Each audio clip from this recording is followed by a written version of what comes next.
President Obama has a conference call with Democratic leaders tonight. He told them in an email, it is time to get ready to fight. Senator Bernie Sanders is laying out his agenda for the next 4 years. His presidential campaign won 22 states before losing the nomination to Hillary Clinton. More than 13 million people voted for him.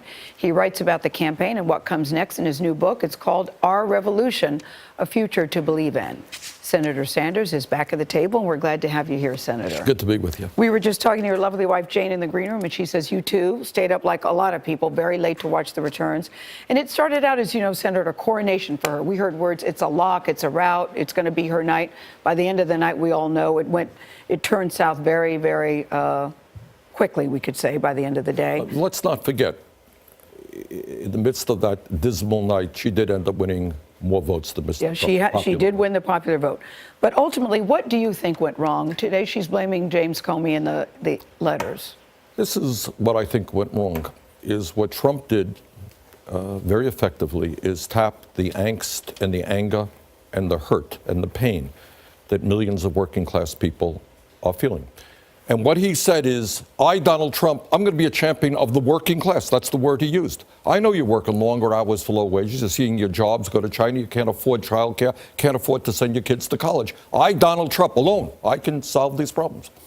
But what we are going to do, Gail, we're going to hold Mr. Trump accountable. We have all the things that he said. And we are going to say to Mr. Trump, if you have the courage to actually stand up to the big money interest of the billionaire class, if you have the courage to, in fact, develop policies that will improve lives of working people, count us in. I'm going to work with you. You want to rebuild the infrastructure? You want to raise wages? You want to end the disastrous trade policies which send our jobs to China? You want pay equity for women? We're on your side. But are you surprised that a billionaire could connect so well when the Democrats could not? To the working It's a fair class? question. On the other hand, what you're looking at is a guy who utilized the media, manipulated the media very well. He is an entertainer. He is a professional at that. But I will tell you that I think there needs to be a profound change in the way the Democratic Party does business. It is not good enough to have a liberal elite. I come from the white working class, and I am deeply humiliated that the Democratic Party cannot talk to the people from where I came from. Therefore, do you believe that if you'd been the candidate, you would have won? Hindsight is great, Charlie. I don't know the answer to that. Maybe, maybe not. But this is what I do know. I know that that the Democratic Party has got to stand with the working people of this country, feel their pain, and take on the billionaire class, take on Wall Street, take on the drug companies. You know, it is very easy, and this is what I fear, very easy for a president to take on little girls who wear headscarves, who are Muslim, take on Latinos and minorities. A little bit harder to take on Wall Street and the drug companies and the insurance companies. And I challenge Mr. But Trump. Secretary Clinton doesn't say that. She says they had momentum going into the last week, and it was, in fact, what happened with James Comey is the reason they lost. That's a minor look at why should you have to worry about That's their analysis. It's not a question of what happens in the last week. The question is that she should have won this election by 10 percentage points. The question is why it is that millions of white working class people who voted for Obama turned their backs on the Democratic Party. And I think a lot of people do not think the Democratic Party is standing with them. That has got to change. That is among other reasons why I'm supporting Keith Ellison, who will shake up the Democratic Party. I mean, this is the memo from Hillary Clinton's team, in which they do blame James Comey, because we saw that voters in the last week broke for Donald Trump. Again, back to this original question of trust, whether they trust Hillary Clinton, whether they trust her as a change agent. How long was the primary between the two of you? Did it last? A long time. A long time. Do you bear some responsibility in raising some of those concerns? Do you feel any guilt about her loss? Well, I guess if we believe that somebody who the establishment brings forward has a right to be anointed and nobody should run against, I guess yes.